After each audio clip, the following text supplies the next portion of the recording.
kecepatan proses kankernya ini lebih cepat dibandingkan pada dewasa. Berarti lebih agresif lah. Lebih agresif. Tetapi dia lebih responsif. Maksudnya apa? Dengan diobati itu kemungkinan untuk sembuhnya lebih besar. Lebih besar. Okay.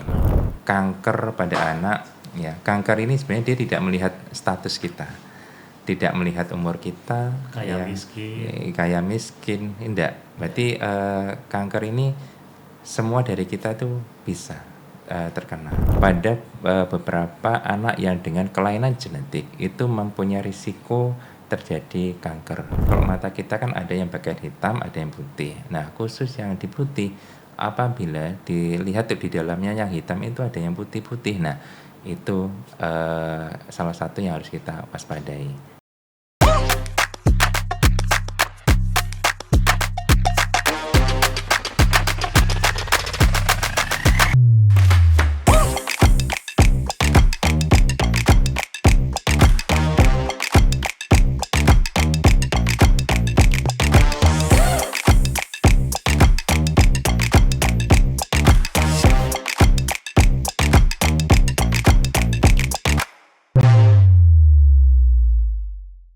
Assalamualaikum warahmatullahi wabarakatuh. Jumpa lagi dalam Podcast Corner RSUD SLG. Nah, kali ini kita akan podcast membahas mengenai kanker pada anak.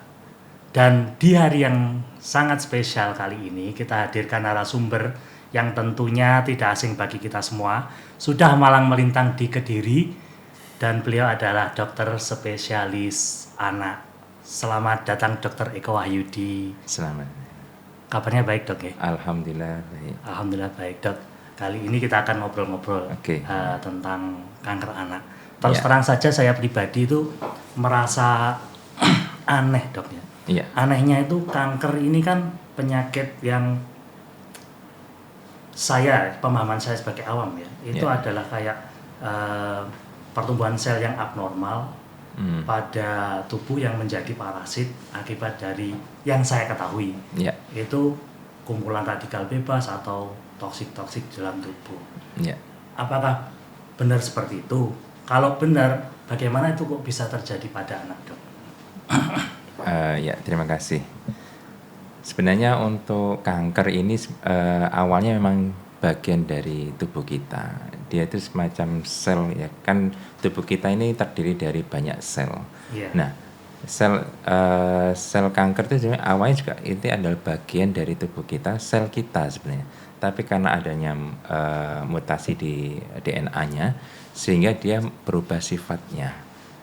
Sehingga dia yang awalnya sel itu dia bisa dikoordinasikan, bisa diatur supaya tubuh tetap sehat. Nah, dia itu istilahnya semaunya sendiri, berkembang semaunya sendiri. Nah, ini yang istilahnya akan menyebabkan banyak kendala-kendala, banyak gejala-gejala yang muncul pada tubuh kita. Khusus untuk anak banyak faktor ya, agak berbeda dengan dewasa. Kalau pada anak-anak ini beberapa faktor yang bisa menyebabkan seorang anak mempunyai kanker. Ya. Apa itu dok? Ya. Yang pertama adalah faktor genetik memang. Tetapi faktor genetik ini adalah gennya, bukan keturunan, bukan faktor genetik. Berarti di DNA-nya. Ya, pada beberapa anak yang dengan kelainan genetik itu mempunyai risiko terjadi kanker pada dalam dirinya. Contoh saja seperti Down syndrome. Ya, Down syndrome itu kan ada kelainan di genetiknya. Nah, dia mempunyai risiko terkena kanker darah itu sampai hampir ya 20 kali lipat lebih bisa terkena dibandingkan anak yang bukan dengan Down syndrome macam itu. Berarti itu faktor genetik. Ada faktor yang lain yaitu faktor zat kimia. Ya, zat kimia ini banyak istilahnya dari makan makanan atau minuman yang dimana banyak mengandung zat-zat kimia seperti pengawet. Ya, kan sekarang lagi banyak ya anak-anak itu udah makannya serba banyak pengawetnya. Itu ya. Nah, itu apabila dikonsumsi secara terus-menerus itu bisa meningkatkan risiko terjadinya kanker itu. Berarti faktor genetik, kemudian ada faktor zat kimia, ya. ada juga faktor infeksi, terutama infeksi virus. Ya, ini ya infeksi virus. Beberapa penyakit kanker seperti yang mungkin pada ibu-ibu ya, kanker mulut rahim, ya, itu dicetuskan dari infeksi HPV, human papilloma virus, itu dari situ. Virus ya. Dan yang terakhir juga bisa karena faktor radiasi, ya, di mana radiasi ini bisa radiasi yang karena X-ray atau yang lain, ya, bisa juga yang lagi gencar di evaluasi adalah radiasi yang dari gadget, ya. Gadget ya, itu. Tapi saya belum mendapatkan secara penelitiannya ini sudah akurat atau belum. Belum itu. ada rilis yang masif ya terkait itu, Dok, ya. Ya. Baik, Dok. Berarti saya tangkap itu tadi kalau pada anak itu lebih cenderung masalah faktor genetika, bukan yang diturunkan, tetapi kelainan yang ada pada anak. Nah, salah satunya tadi adanya tumpukan zat kimia. Yang kita pahami kan sekarang banyak sekali jajanan, Dok, ya. Benar. Jajanan yang aneh-aneh, banyak zat pewarna sama zat pengawetnya itu. Apakah bisa, Dok, itu kan anak masih belum sempat jajan nih, tapi sudah kena kanker. Apa itu bisa dipengaruhi dari proses kehamilan dari orang tuanya, Dok? Oke. Untuk proses selama kehamilan memang ada faktornya, tetapi secara langsung kalau masalah yang zat kimia ini, dia tidak secara langsung, maksudnya gini, kanker pada anak ini macamnya banyak, ya. Ada yang memang dia contoh ya karena paparan zat-zat kimia tersebut. Ada juga yang masih bayi kan belum makan macam itu. Nah, itu banyak faktor genetik yang bermain di situ. Ya, contohnya apa? Itu yang paling sering adalah retinoblastom, berarti kanker pada mata. Ya sebagai diketahui memang kanker pada anak kan variasinya cukup banyak dan gejalanya cukup banyak dan masing-masing punya karakteristik yang berbeda dan penyebabnya juga berbeda. Tetapi yang perlu digarisbawahi, penyebab ini bukan mutlak, ya. Ini adalah faktor risiko. Berarti kayak genetik, apakah hanya faktor genetik yang mempengaruhi si anak ini jadi retinoblastom? Bukan. Berarti kayak gabungan dari beberapa faktor risiko. Berarti kita tidak bisa kayak menjas ya karena ini karena B bisa. Gitu ya. Iya, enggak bisa. Faktor risiko artinya yang mendorong. Bisa jadi pemicu, tapi banyak sekali faktor lain juga yang mempengaruhi. Kalau tadi dibilang oleh Dr. Eko itu banyak sekali nih jenis kanker pada anak yang paling sering terjadi, Dok. Untuk kanker pada anak-anak yang paling sering itu adalah leukemia. Yang paling banyak adalah leukemia. Data dari Kemenkes tahun 2021 itu yang itu ada jumlah sekitar 2.000 sampai 3.000 itu adalah leukemia. Itu yang terbanyak. Dan di leukemia kan macamnya ada dua ya, ada yang AML, ada yang ALL. Yang paling banyak adalah yang ALL atau limfoid yang dari jalur limfoidnya. Ya, itu yang paling banyak pada anak-anak. Kalau AML itu tadi apa, Dok? Myeloid. Berarti dari apa, Dok? Sama, itu kan berarti gini, antara kanker darah yang leukemi itu adalah kelainan di proses ininya, pembuatan sel-sel darahnya. Berarti di sumsum tulangnya, misalnya di pabriknya. Nah, dari pabriknya nanti akan membuat beberapa jenis ada sel induknya. Nah, sel induknya nanti ada yang kalau yang limfoid itu nanti yang kayak sel darah merah, kemudian trombosit semacam itu. Kalau yang myeloid ini nanti ke arah yang leukosit semacam itu gitu. Jadi sel induknya beda. Saya juga kan awam, Dok, ya mengenai kanker darah itu kan. Ternyata anak itu banyak yang paling banyak kanker pada anak itu kanker darah. Bagaimana sih, Dok, caranya orang tua itu mengetahui dalam artian Ya. deteksi dini. Benar. Itu gejala-gejalanya apa saja, Dok? Ya, memang yang paling penting pada anak itu adalah bagaimana kita bisa deteksi lebih awal, ya, deteksi dini. Ya. Karena berbeda pada dewasa, pada anak ini sel-selnya kan masih bertumbuh ya, sel-selnya masih banyak perubahan-perubahan di dalam selnya, sehingga kecepatan proses kankernya ini lebih cepat dibandingkan pada dewasa. Berarti lebih agresif lah. Lebih agresif. Tetapi dia lebih responsif. Maksudnya apa? Dengan diobati itu kemungkinan untuk sembuhnya lebih besar. Lebih besar. Okay. Lebih agresif, tetapi dia lebih responsif terhadap pengobatan. Ini berbeda pada dewasa memang. Berarti memang mutlak untuk deteksi dini itu diperlukan, Dok, ya. Nah, itu tadi dari Dr. Eko itu bisa memberikan saran atau masukan kepada orang tua. Seperti apa sih caranya untuk mendeteksi dini, kemudian gejala-gejala yang muncul itu biasanya apa saja kalau di rumah itu, supaya orang tua itu aware dan bisa segera memeriksakan, Dok. Baik. Untuk kita bisa mendeteksi dini untuk para orang tua di rumah, sebenarnya kan karena jenis kanker kan banyak ya, otomatis gejala awalnya juga beda-beda. Khusus untuk yang kanker darah atau leukemi, itu gejala yang paling sering muncul adalah seperti pucat. Ya, pucat. Ya. Otomatis kalau pucat biasanya kan HB-nya turun.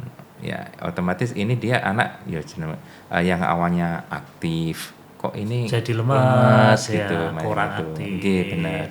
Itu. Kemudian juga bisa gampang memar. Yang awalnya mulai terbentur, loh nggak apa-apa, ini kok bentur sudah biru-biru gitu, biru, atau kemudian ada bercak-bercak memarnya semacam itu. Ya. Juga bisa adanya gampang mimisen, yang awalnya nggak pernah, kok ini gampang mimisen. Ya, ini yang ada hubungannya dengan darah. Ya. Ada juga bisa pengaruh ke dalam organ-organ di dalam tubuh seperti liver ya, atau hati, dan limpa. Berarti limpa itu akan lebih membesar, atau liver juga akan lebih membesar. Berarti kalau orang tua melihat perutnya, loh kok ada yang benjol ya, macam itu juga harus kita curigai ada tanda-tanda ke arah sana. Kayak buncit tapi nggak wajar gitu ya. Berarti kalau kita agak membesar, kita pegang kok ada yang keras. Nah, itu bisa kita evaluasi, bisa dikonsultasikan. Nah, untuk jenis kanker yang lain ini juga berbeda, seperti yang retinoblastom ya, atau kanker retina atau di mata. Otomatis ini keluhannya berbeda ya. Biasanya ada gejala di penglihatan memang, karena mata otomatis gejala yang muncul adalah seperti mata penglihatannya lebih kabur. Ya, khusus pada bayi itu bisa kita deteksi lebih awal dengan kita lihat di mata. Berarti kalau mata kita kan ada yang bagian hitam, ada yang putih. Nah, khusus yang di putih, apabila dilihat di dalamnya yang hitam itu ada yang putih-putih. Nah, itu salah satu yang harus kita waspadai. Kalau kita lihat itu kayak katarak gitu loh. Tapi bukan di permukaan. Bukan, di dalam. Di dalam. Ya. Biasanya kalau kita pakai senter gitu ya, yang putih itu nanti kayak kalau kita lihat mata kucing. Ya, kalau kita lihat kucing yang kena senter kan nggak mantul. Ada pantulannya, semacam itu. Ya, bisa ada kayak bercak putih yang mantul itu. Itu salah satu metode ya untuk kita deteksi pada kanker yang pada retina atau retinoblastom macam itu. Yang lain ada, Dok, selain itu lagi? Untuk yang lain, contoh yang berarti yang ada ini limfoma. Limfoma itu adalah kanker di sistem limfa. Berarti kalau kita biasanya orang tua tuh care ya kalau ada benjolan-benjolan di leher gitu ya. Itu yang yang paling sering adalah limfoma. Ya, limfoma itu kanker pada kelenjar getah bening. Dan itu gejalanya adalah benjolan. Nah, benjolannya ini khas ya. Biasanya kalau di leher atau di ketiak itu ukurannya lebih dari diameternya lebih dari 2 cm dan tidak nyeri. Nah, ini yang jadi catatan. Beda ada yang benjolan tapi nyeri. Kalau ini tidak nyeri dan biasanya sudah menetap paling tidak sekitar lebih dari 1 bulan.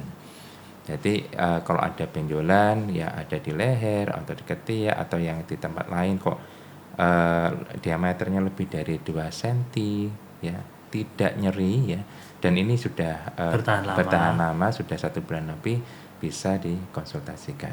Dan biasanya progresif, maksudnya apa? Dia cepat bertambah. Iya, dan besar-besar. Ya, ini yang salah satu yang perlu kita waspadai, ada kecurigaan ke arah kanker limfoma, kelenjar getah bening atau limfoma. Iya. Yang lain mungkin ada lagi kan?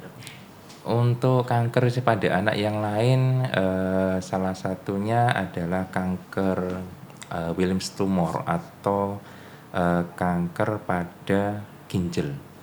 Ya, berarti di ginjal. Biasanya ini yang perlu kita waspadai kalau kan sekarang sejak adanya kasus yang dulu kan masalah kencing ya. Berarti kalau seorang bayi atau anak kok kencingnya berubah ya, contoh merah itu ya, warnanya merah terus atau jumlah kencingnya lebih sedikit, itu enggak apa-apa dan biasanya maksudnya enggak apa-apa, itu bisa dikonsultasikan. Nah, ini juga bisa muncul benjolan di perut. Berarti kalau itu kanker pada ginjal, otomatis karena ginjal kan hubungannya sama kencing ya. Berarti ada perubahan di kencing, bisa warnanya merah, kemudian efek dari tumornya otomatis ada benjolan di perut. Nah, itu salah satu yang harus kita waspadai. Baik. Jadi kalau kita bicara kanker pada anak sebenarnya luas banget ya, karena tema kita hari ini kanker pada anak. Kita memberikan insight ya, pengetahuan kepada sobat sehat di rumah, terutama orang tua, bahwa anak harus benar-benar diawasi kesehatannya. Seperti yang Dr. Eko sampaikan tadi, deteksi dini itu sangat-sangat diperlukan, Dok ya.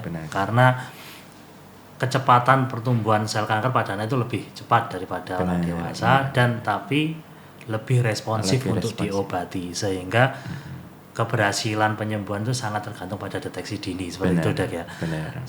Untuk sampai saat ini, Dok, teknologi yang dikembangkan untuk pengobatan kanker pada anak itu sejauh mana, dan yang banyak itu terkait dengan pengobatan apa, dan di RSUD SLG itu bisa melakukan apa, Dok?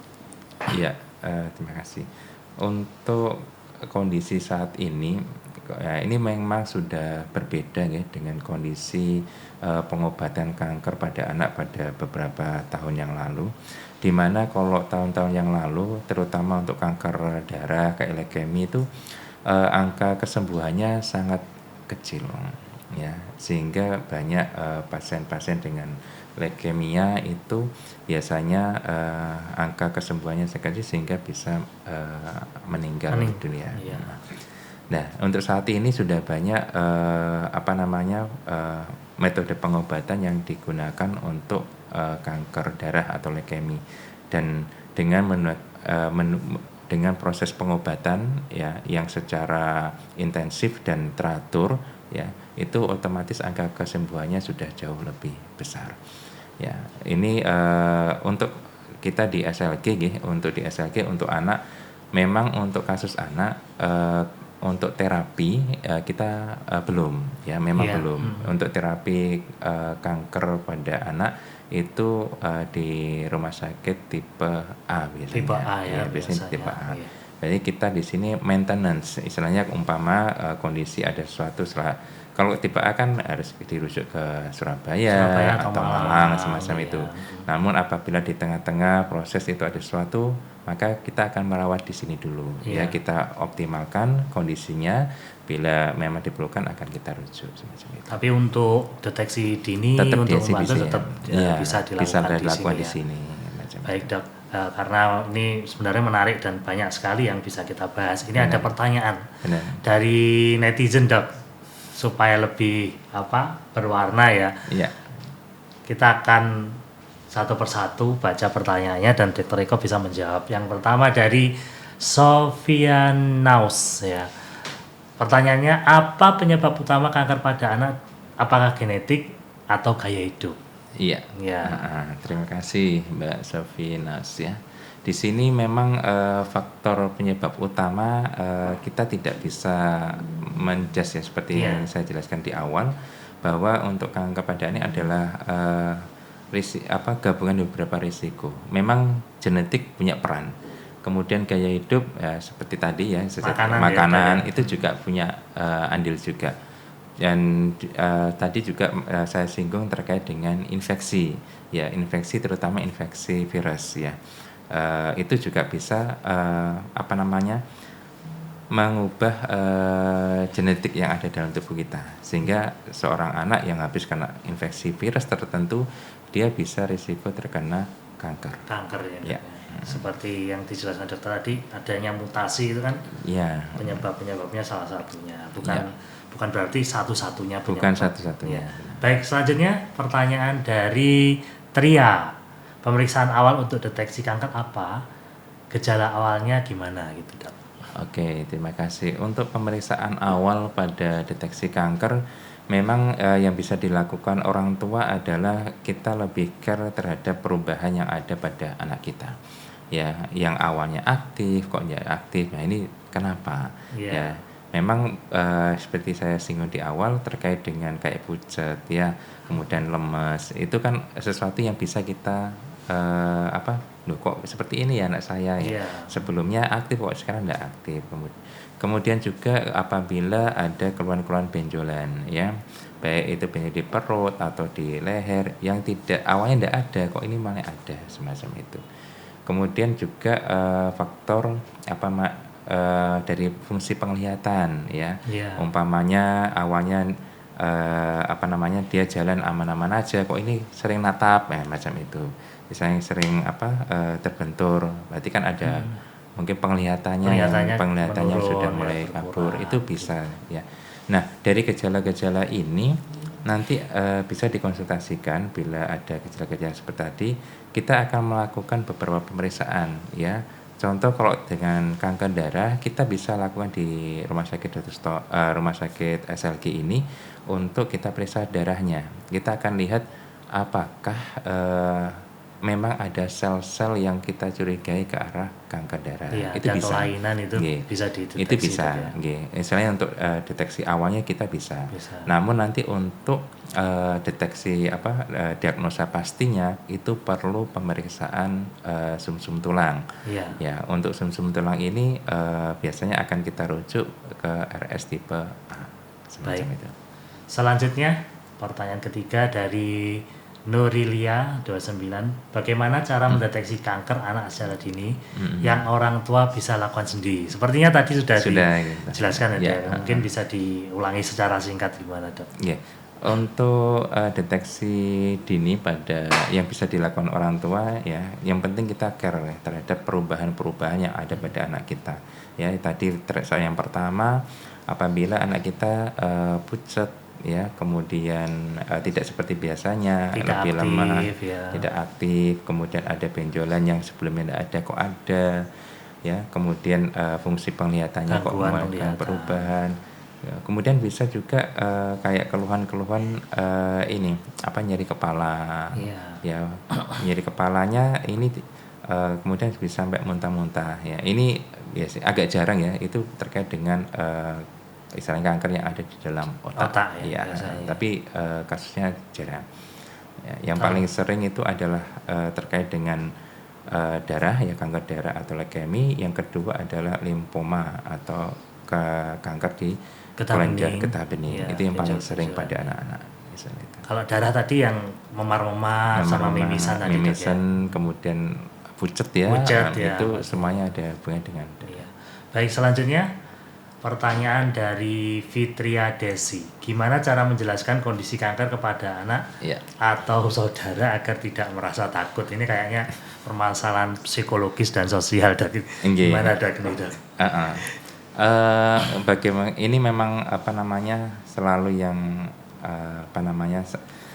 yang harus kita lakukan ya terkait dengan bagaimana kita menjelaskan kepada anak, atau mungkin yang kena adalah ini anak saudara kita dan Iya. sebagainya. Yang jelas yang harus kita garis bawahi adalah kanker pada anak ya. Kanker ini sebenarnya dia tidak melihat status kita, tidak melihat umur kita, Kaya ya, miskin. kaya miskin, tidak. Berarti kanker ini semua dari kita tuh bisa terkena macam itu. Nah, apa berarti kan istilahnya ini sudah dari sananya ya. Misalnya sudah, berarti kalau umpamanya dari hasil pemeriksaan data-datanya sudah akhirnya di diagnosis ada kanker apapun itu, otomatis yang harus kita sampaikan adalah ini diterima dulu. Ya, ini diterima dulu. Karena apabila kita belum bisa menerima, maka dampaknya akan cukup banyak. Pada beberapa orang tua yang masih reject ya, namanya orang tua kalau anaknya diberitahu ini positif ada kanker gitu ya, otomatis kan reject dulu. Yang kita lakukan adalah yang respon pertama seorang orang tua adalah reject, menolak dulu ya. Nah, otomatis kalau kita tidak sampaikan dengan baik, akhirnya menolak, otomatis yang dilakukan adalah apa? Mencari informasi-informasi dari luar dulu. Misalnya cross check, dan yang paling belum baik adalah mencari pengobatan alternatif. Itu yang akhirnya dampaknya justru ke anak akan semakin terlambat untuk diobati, dan dampaknya adalah stage atau derajat kankernya akan lebih parah. Itu berarti diterima dulu, secara ikhlas diterima dulu ya. Yang kedua adalah kita jelaskan bahwa proses kanker ini pada anak, seperti saya jelaskan di awal, dia lebih cepat prosesnya, lebih progresif, tetapi lebih responsif, sehingga apabila sudah mendapatkan diagnosis divonis ya, oh ini kanker, otomatis semakin cepat proses pengobatan dilakukan, otomatis hasilnya akan jauh lebih baik semacam itu. Jadi seperti itu ya Sobat Sehat. Nah, agar tidak merasa takut, intinya sebenarnya yang perlu dipermasalahkan adalah rasa takut itu yang sebenarnya harus dihindari. Benar. Harus diterima dulu. Supaya dulu. Apa tadi? Supaya terjadi deteksi dini, sudah paham, diagnosanya lebih tepat, lebih cepat, itu lebih baik. Seperti itu intinya. Baik, langsung selanjutnya ada lagi dari Evan Yuda Pratama. Loh, kalau kanker kantong kering, cara pengobatannya gimana ini, Dok? Ini kayaknya ini agak bercanda, tapi bercanda beneran. Okay. Kalau ini kayaknya jawabannya semuanya sudah tahu, Dok ya. Oh, ya. Biar gak kering dibasahin gitu ya. Basahin ya pakai duit ya. Kalau udah habis, Dok, ternyata, Dok. Baik, terima kasih pertanyaan dari netizen, cukup mewarnai podcast kita hari ini, Dok ya. Baik. Tadi kan sebenarnya banyak sekali yang belum kita bahas, namun karena skopnya itu sangat luas sekali, kanker pada anak. Mungkin Dr. Eko bisa menyampaikan beberapa poin penting yang belum kita bahas untuk Sobat Sehat agar bisa belajar dan mengetahui apa-apa saja yang penting mengenai pengetahuan mengenai kanker anak ini, Dok. Baik. Berarti ayah bunda semuanya, pada anak ya, memang kanker ini bisa terjadi pada anak kita. Di saat kondisi anak kita sudah dinyatakan menderita kanker apapun, maka yang harus kita lakukan adalah bagaimana kita terima dulu dan kita mengikuti anjuran dari dokter yang merawat. Ya, sehingga proses pengobatan bisa berjalan lebih awal dan hasilnya akan lebih baik daripada ditunda macam itu. Memang proses pengobatan kanker pada anak ya sesuai dengan jenis kankernya itu rata-rata akan membutuhkan waktu yang bukan yang sedikit ya, butuh waktu yang lama ya, apalagi membutuhkan modalitas selain terapi obat. Berarti kalau kita ketahui proses pengobatan kanker ini yang biasa kita ketahui kan kemoterapi, bisa juga faktor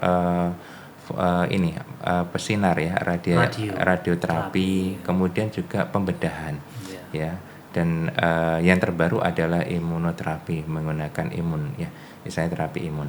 Nah, proses-proses pengobatan yang ada ini apabila diberikan lebih awal hasilnya akan lebih baik. Iya. Nah, namun untuk ayah bunda semuanya ini untuk tadi untuk yang sudah kena ya, tetapi bagaimana kita orang tua yang di saat ini anak kita alhamdulillah masih sehat. Iya. Nah, bagaimana kita bisa memberikan proteksi yang bisa kita lakukan. Pencegahan. Ya, pencegahan ya. Dari tadi yang kita bahas adalah ada faktor genetik ya. Untuk genetik memang kita tidak bisa ya ngutak-ngutak ya. Karena pemberian dari yang sana. Ya. sana. Tetapi untuk seperti tadi bahan zat-zat kimia itu bisa kita minimalkan agar anak-anak kita bisa mengkonsumsi dari makanan maupun minuman yang sehat semacam itu. Jangan terlalu sering kita memberikan makanan-makanan yang banyak mengandung zat-zat kimia ya, zat-zat yang paling banyak kan zat pengawet ya. Ya sekarang semuanya serba instan ya. Diupayakan itu jangan sering kita berikan pada anak-anak kita.